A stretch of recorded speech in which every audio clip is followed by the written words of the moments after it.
Dosen pembimbing saya adalah Ibu Dr. Ipa Saripah MPD, kemudian guru pamong saya adalah Ibu Hevi Marliani SPD Kons, dan guru pendamping saya Ibu Mardiati SPD. Demikian, terima kasih. Wassalamualaikum warahmatullahi wabarakatuh. Bismillahirrahmanirrahim. Assalamualaikum warahmatullahi wabarakatuh. Waalaikumsalam warahmatullahi wabarakatuh. Iya, apa kabarnya kalian hari ini? Semuanya sehat? Alhamdulillah sehat, Bu. Alhamdulillah sehat ya. Semoga semuanya selalu dalam keadaan sehat. Nah, baik, sebelum kita memulai ya kegiatan pada hari ini, alangkah baiknya kita berdoa terlebih dahulu. Nah, silahkan siapa yang mau memimpin doa nih pada hari ini? Dipersilahkan. Siapa? Montel boleh. Montel, Bu. Ya, silakan Montel dipimpin dulu. Belum mengawali kegiatan hari ini, alangkah baiknya kita berdoa. Berdoa dipersilahkan. Oke. Ya. Selesai. Iya, terima kasih ya kepada Montel yang sudah memimpin doa pada hari ini. Nah, baik anak-anak Ibu semuanya, Ibu sekarang mau mengabsen ya terlebih dahulu kehadiran kalian di dalam Zoom meeting ini ya. Ibu absen terlebih dahulu, apakah kalian semuanya sudah join dan sudah hadir apa belum? Oke, yang pertama Afifah Nur Syahidah. Hadir? Halo teman-teman, hadir. Hadir. Diana Oktavia Anwar, hadir? Hadir. Hadir. Montel Katias, hadir? Bu. Hadir. Alhamdulillah ya, berarti semuanya sudah hadir ya dalam join Zoom meeting ini. Nah, sebelumnya Ibu mau menanyakan dulu kesiapan jaringan internet serta posisi kalian pada saat ini sudah nyaman dan sudah stabil? Nyaman, Sudah, Bu. Nyaman ya, sudah siap berarti kalian ya? Ya, insya Allah. Nah, baik selanjutnya Ibu di sini akan menjelaskan ya mengenai kegiatan bimbingan atau layanan bimbingan kelompok pada hari ini, yaitu yang pertama kalian akan melaksanakan kegiatan layanan bimbingan kelompok insya Allah selama 40 menit ke depan nih ya. Nah, kemudian yang keduanya di sini Ibu akan menjelaskan mengenai tujuan ya, tujuan dari kegiatan layanan bimbingan kelompok pada hari ini. Tujuannya adalah yang pertama, peserta didik mampu menganalisis cara untuk menghargai pendapat orang lain. Kemudian yang kedua, tujuannya adalah peserta didik mampu untuk memilih cara menghargai pendapat orang lain.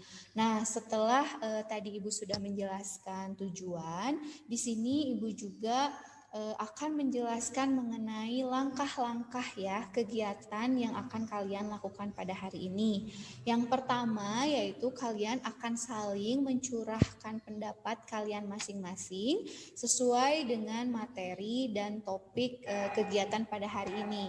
Oh iya, topik dan materi kegiatan layanan bimbingan kelompok pada hari ini yaitu tentang etika menyampaikan pendapat terhadap orang lain. Nah ya, seperti itu. Nah sebelumnya Ibu ingin memberikan kesempatan kepada kalian, silahkan untuk bisa memperkenalkan diri masing-masing terlebih dahulu. Silahkan siapa yang mau duluan? Afifah mungkin ya kan dari absen. Dipersilahkan Afifah. Halo teman-teman, Assalamualaikum. Kenalkan, Waalaikumsalam. saya dari kelas 11 tingkat 1. Oke, terima kasih Afifah. Berikutnya Diana. Halo teman-teman, Assalamualaikum. Waalaikumsalam. Perkenalkan, nama aku Diana Oktavia Anwar dari kelas 11 MIPA 1. Hobi aku menonton. Menonton. Oke, baik. Terima kasih. Berikutnya Montel. Halo teman-teman. Assalamualaikum warahmatullahi wabarakatuh.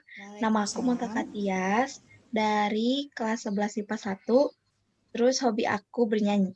Bernyanyi. Oke, baik. Nah, terima kasih ya kepada kalian semua yang sudah memperkenalkan diri masing-masing.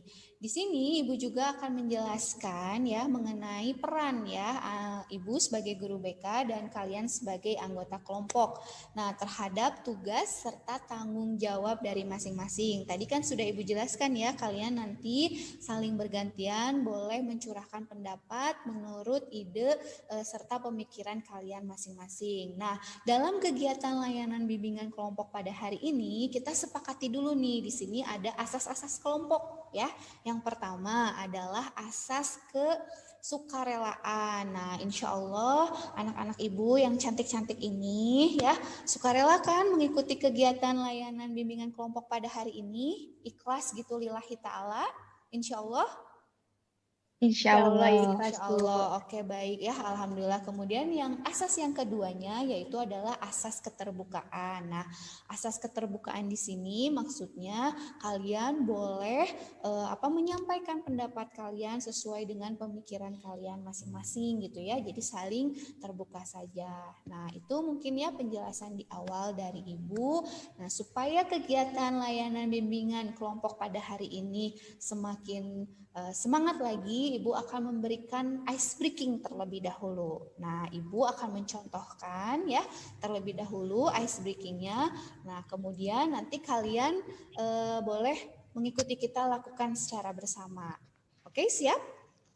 1, 2, 3, tangan kanan ke depan, ke belakang, depan belakang, lalu goyangkan.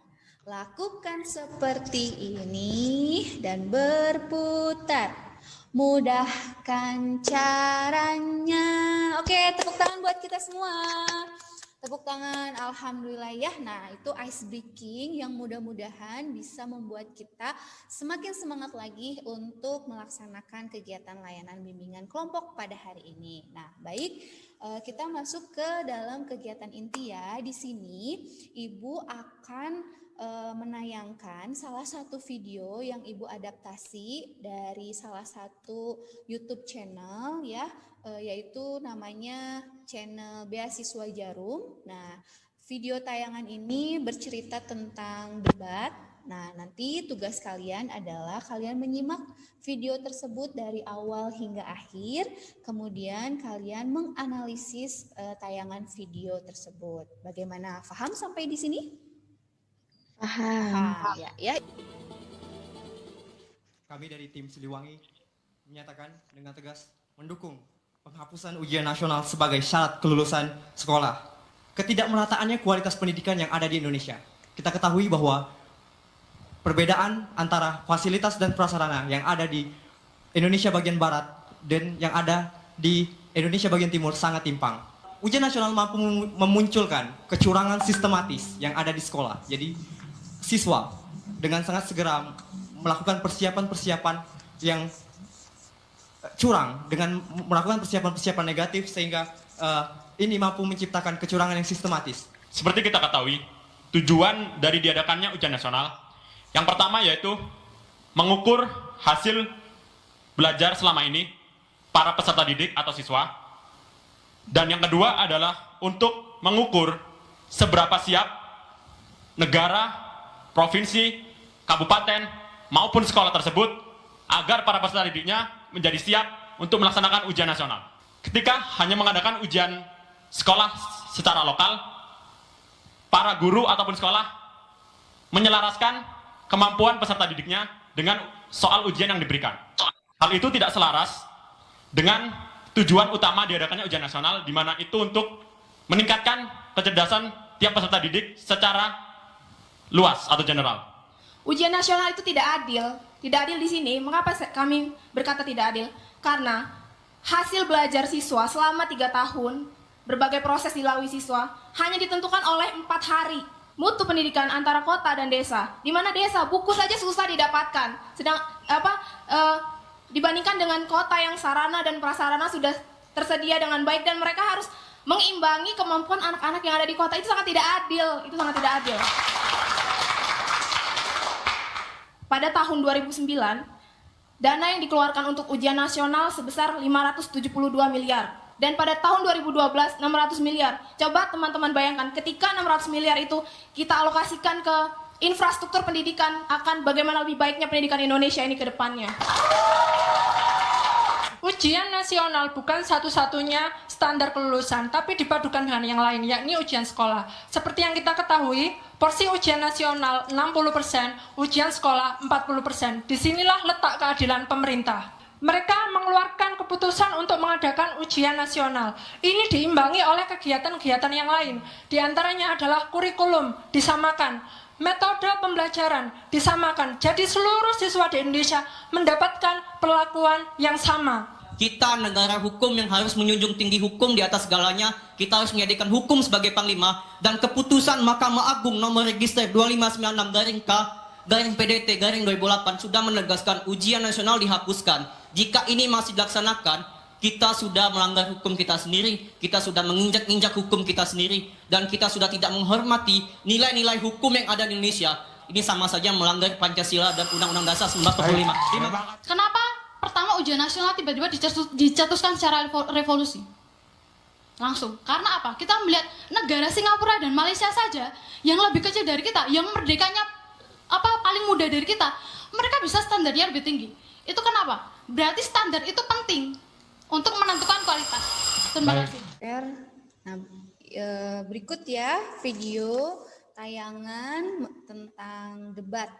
Nah, sekarang tugas kalian adalah kalian menganalisis, kan tadi kalian menyimak videonya dari awal sampai akhir, kalian analisis videonya.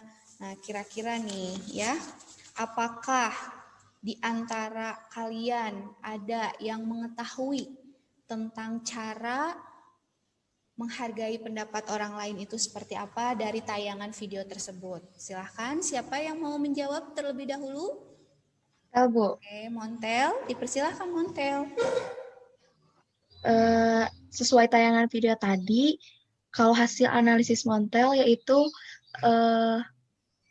menghargai ketika orang lain sedang berbicara. Namun secara keseluruhan ada beberapa orang yang tidak menghargai atau bisa disebut ngobrol. Ngobrol gitu ya. Oke, baik. Ya. Bagus, luar biasa jawaban Montel ya. Terima kasih. Nah, selanjutnya nih, apakah dalam video tayangan tersebut sudah memperlihatkan seseorang dalam menghargai pendapat? Coba Afifah, bagaimana? Jawab, Bu. Oh, siapa Diana? Oh iya, baik. Silakan Diana. Kalau menurut Diana, di video tersebut ada yang sudah memerhatikan dan ada yang belum memerhatikan dengan baik, dengan jelas. Jadi masih ada yang ngobrol. Oh, sama ya. Jadi masih ada yang ngobrol tadi di tayangannya. Nah, menurut Afifah bagaimana hasil analisanya? Silahkan. Sama sih Bu, masih ada yang ngobrol, terus kayak ada yang main HP juga tadi kalau nggak salah lihat. Iya ya.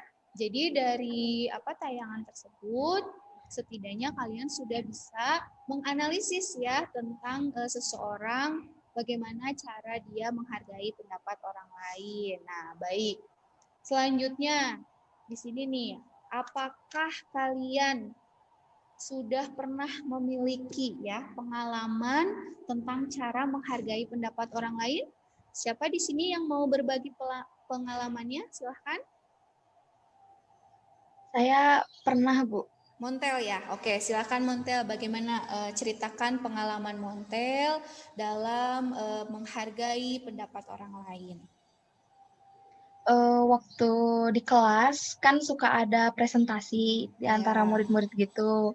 Nah, ketika ada teman yang berpresentasi, aku merhatiin apa yang dibicarakan sama yang sedang berpresentasi itu. Itu sih Bu paling. Oke, luar biasa ya pengalamannya Montel. Coba yang lain, ada yang punya pengalaman seperti Montel atau bagaimana gitu, silahkan. Siapa? Kalau aku Diana. waktu rapat, Silahkan Diana. Gimana Diana? waktu rapat OSIS. Oh, rapat OSIS, ya. Nah, jadi pas itu ketua OSIS nyampain pengarahan buat gimana program kerjanya, terus kita semua merhatiin kayak gitu, Bu.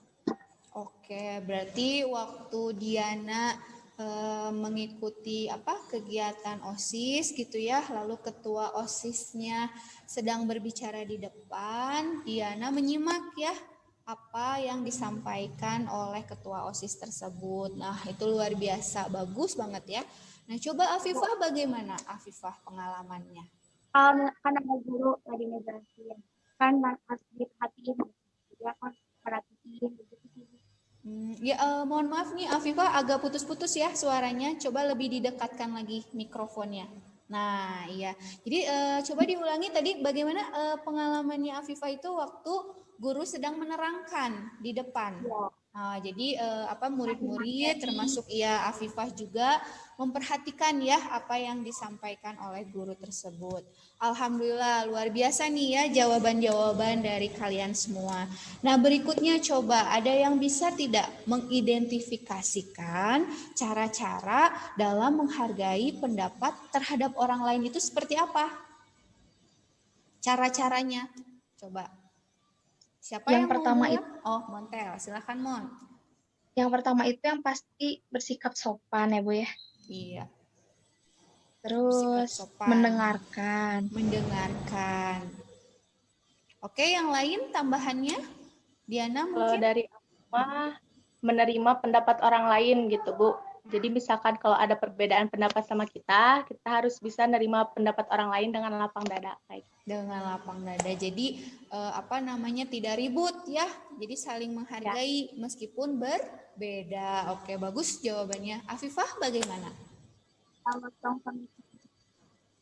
Bagaimana Afifah suaranya ya putus-putus, gimana Afifah? Tidak memotong pembicaraan. Oh, tidak memotong pembicaraan orang lain. Oke, baik ya. Nah, itu dari jawaban-jawaban kalian, sebetulnya kalian berarti sudah bisa ya menganalisis gitu. Tadi kan tayangan videonya juga sudah ditayangkan. Kalian sudah bisa menceritakan pengalaman yang pernah kalian alami dalam memilih cara untuk menghargai pendapat orang lain. Nah, kemudian nih, Ibu mau tanya lagi ya. Apa langkah-langkah yang akan kalian lakukan dalam memilih cara untuk bisa menghargai pendapat orang lain? Coba, langkah-langkah apa saja? Siapa yang mau duluan menyampaikan pendapatnya? Dipersilahkan, Diana, boleh. Silahkan, Di. Kalau dari aku, jangan memotong pembicaraan lawan bicara. Gitu. Jadi dengerin dulu sampai selesai, baru kita bisa ngomong. Oke, boleh. Berarti jawabannya Diana itu tidak memotong pembicaraan teman yang sedang berpendapat, tapi disimak dari mulai awal sampai akhir gitu. Oke, bagus. Terus kalau misalkan kita ngerasa ada yang berbeda, baru kita sampaikan pendapat kita dengan cara yang baik juga. Dengan cara yang baik. Nah, dengan cara yang baik itu kira-kira yang seperti apa, Di? Maksudnya ketika ingin sekali menginformasikan gitu. Di rapat nih, kan Diana pernah rapat OSIS.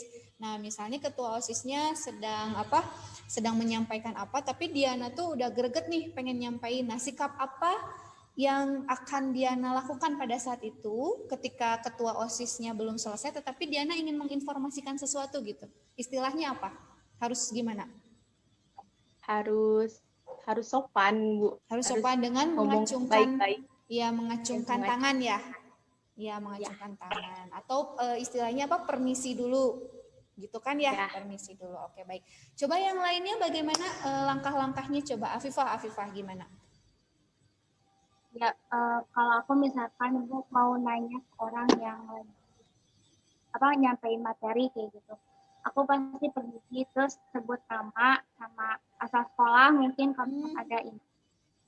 Oh gitu ya, luar biasa ya Afifah. Berikutnya Montel, coba bagaimana Mon langkahnya?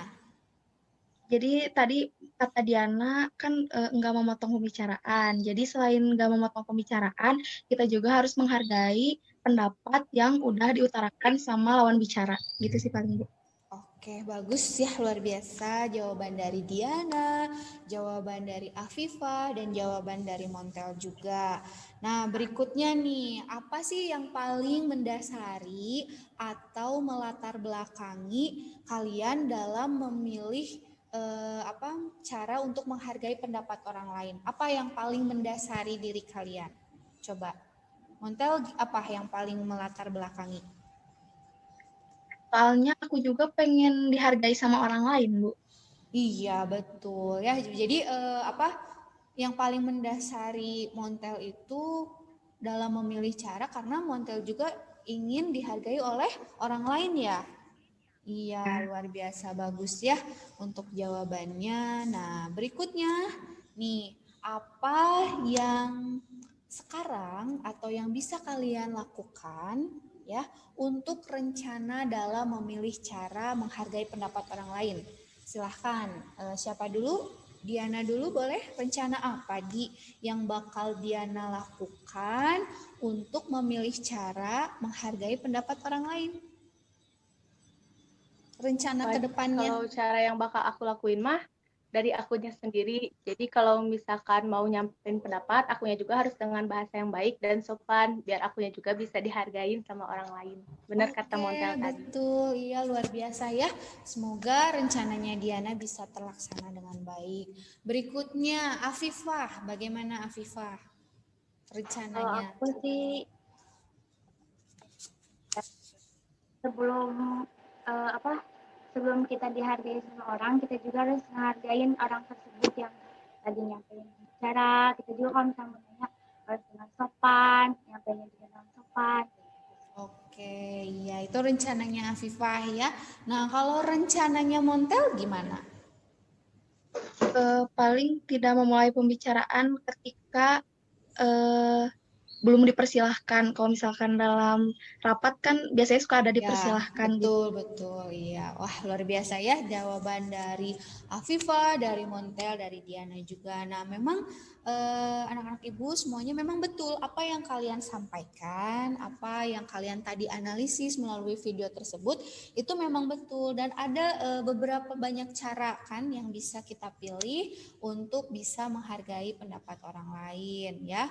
Nah, selain itu, di sini Ibu mau memberikan kesempatan kepada kalian, kira-kira di antara kalian ada nggak yang merasakan kemanfaatan dalam kegiatan layanan bimbingan kelompok pada hari ini? Siapa? Coba disampaikan oleh siapa? Montel, apakah Montel ya merasa ada kemanfaatan dalam kegiatan layanan pada hari ini? Sangat bermanfaat sekali Bu, soalnya aku jadi lebih tahu aja, lebih nambah ilmu lagi soal menghargai pendapat dan bagaimana cara kita menyikapinya gitu. Menyikapinya, oke, luar biasa ya. Itu adalah salah satu kemanfaatan sebetulnya yang kalian bisa rasakan dalam kegiatan layanan bimbingan konseling pada hari ini. Nah, sebagai penguatan di sini juga Ibu akan menampilkan ya satu video lagi ya, video tayangan dari adaptasi yang Ibu ambil dari YouTube, salah satu channel. Nah, ini video bercerita mengenai sikap-sikap atau etika seperti apa sih yang seharusnya dilakukan dan yang tidak dilakukan gitu ya. Ibu coba untuk men-share lagi. Kalian simak videonya. Bentar.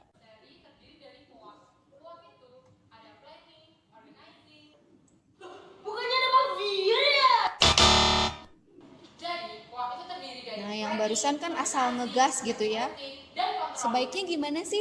Nah, sebaiknya seperti ini, mengangkat tangan terlebih dahulu, kemudian memperkenalkan diri. Ini ya teman-teman, tingkatan manajer itu ada 3. Yang pertama itu yang paling atas sendiri itu adalah top manager, kemudian ada middle manager, dan yang paling bawah itu first line manager. Nah, ketika ya di sini kan ada satu kalimat nih, ketika menyampaikan pendapat jangan titik. Kira-kira jangan apa ya? Kita saksikan ya tayangannya. Ya, silahkan.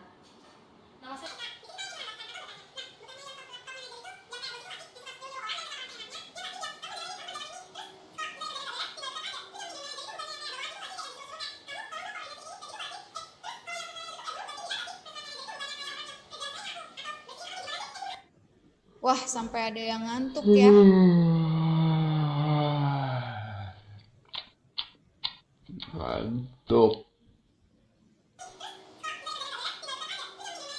Nah, di stop dulu, kira-kira kalian bisa menjawab nggak?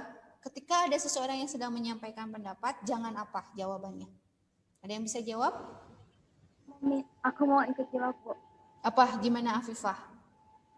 Jadi kalau misalkan kita penanya itu jangan kepanjangan, jadi kayak intinya. Iya, betul. Ya, kita lihat nih jawabannya adalah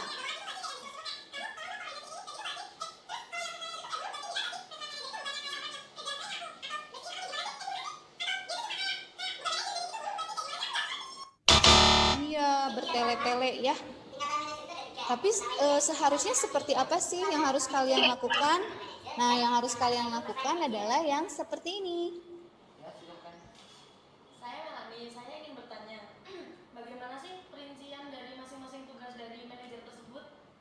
Nah, jadi singkat, padat, dan jelas. Pertanyaan saya, terima kasih. Jangan lupa mengucapkan terima kasih. Nah, kemudian ini ada kalimat lagi ketika pemateri menyampaikan jawaban, apa sih yang harus dilakukan atau yang tidak usah dilakukan. Nah, yang tidak boleh dilakukan ini adalah seperti ini nih ya, jangan sampai kalian seperti ini. Tuh. Apa? Jangan rame sendiri gitu. Jadi yang harus dilakukan adalah menyimak, kemudian memperhatikan. Nah, semoga bisa menjadi penguatan ya untuk kalian. Nah, dari video tersebut kalian kan tadi sudah menonton ya video pertama, kemudian video yang kedua gitu. Nah, kira-kira di antara kalian apakah kalian merasa mendapatkan pemahaman baru dalam kegiatan layanan bimbingan kelompok pada hari ini? Ya, Bu. Ya, alhamdulillah. Terus apa yang kalian rasakan setelah kalian mengikuti dan menerima kegiatan layanan bimbingan kelompok pada hari ini dengan Ibu? Siapa yang mau menyampaikan, boleh? Apa yang dirasakan? Diana, bagaimana Di? Senang, Bu. Senang. Karena dapat banyak banget ilmu, jadi tahu juga gimana caranya. Oke, alhamdulillah. Apalagi etika yang penting. Iya, baik. Nah, baik anak-anak Ibu semuanya, karena melihat waktu ya yang sudah akan berakhir. Nah, tapi sebelumnya Ibu, sebelum mengakhiri kegiatan ini, Ibu mau memberikan kesempatan kepada kalian, siapa coba di antara kalian yang bisa menyimpulkan ya tentang materi atau topik kegiatan layanan bimbingan kelompok pada hari ini. Dipersilahkan. Siapa yang mau menyimpulkan terlebih dahulu? Diana. Oke, boleh. Silahkan Di. Jadi menurut aku kesimpulan dari materi semua yang udah Ibu sampaikan hari ini adalah kita tuh harus bisa menghargai pendapat orang lain, harus bisa berperilaku sopan. Kira-kira itu. Oke, alhamdulillah ya. Nah, itu kesimpulan dari Diana. Nah, kesimpulan dari Ibu adalah dengan beretika menyampaikan pendapat terhadap orang lain, kita bisa melakukan dengan berbagai cara gitu ya. Nah, Ibu, kalian menyampaikan pendapat dengan cara yang sopan. Kemudian yang kedua, ketahui kapasitas pengetahuan. Yang ketiganya, memiliki dasar argumen yang kuat dan jelas sehingga teman-teman kalian juga mengerti apa yang kalian sampaikan. Lalu yang keempat, dengan tidak memotong pembicaraan lawan bicara. Dan yang terakhir, tidak menyerang pribadi lawan bicara. Nah, ini adalah kesimpulan ya dari materi kegiatan layanan bimbingan kelompok pada hari ini. Nah, sebelumnya nanti kalian akan dibagikan link ya untuk mengisi LKPD serta instrumen kegiatan layanan bimbingan kali ini. Nah, sebagai rencana dan tindak lanjut minggu depan, insya Allah kita akan bertemu lagi. Kira-kira materi apa yang ingin kalian dapatkan minggu depan yang berkaitan dengan menghargai juga? Kira-kira apa? Ada? Misalnya apa yang ingin kalian ketahui gitu? Ada nggak? Atau Cara mungkin bergaul yang cara baik. oke ya, jadi bagaimana cara bergaul yang baik supaya kita masih terlihat menghargai mereka juga ya Mon ya, seperti itu. Nah insya Allah minggu depan ya kita akan membahas itu dan mungkin akan menayangkan lagi cuplikan-cuplikan misalnya tentang video-video yang bisa bermanfaat buat kalian semua. Nah itu saja mungkin ya yang bisa Ibu sampaikan pada kegiatan layanan bimbingan kelompok pada hari ini. Apabila di antara kalian ada yang masih bingung, yang masih belum puas ya untuk mengikuti kegiatan ini, kalian boleh mengkonsultasikannya dengan Ibu melalui chat WhatsApp atau menelpon atau DM Instagram, atau kalau diizinkan oleh orang tua kalian boleh datang ke sekolah karena Ibu ada dari hari Senin sampai dengan hari Jumat. Nah sebelum ditutup Ibu akan memberikan motivasi kepada kalian. Maksudnya begini, kalian menghargai diri kalian sendiri sebelum kalian menghargai orang lain. Jadi intinya saling menghargai. Nah, baik, kita tutup ya kegiatan layanan bimbingan kelompok pada hari ini dengan ucapan hamdalah bersama-sama. Alhamdulillahirabbil alamin. Terima kasih banyak buat anak-anak Ibu semuanya. Semoga apa yang kita pelajari hari ini bermanfaat bagi kita semua. Oke? Oke, terima kasih ya. Sekian, wassalamualaikum warahmatullahi wabarakatuh. Sampai jumpa.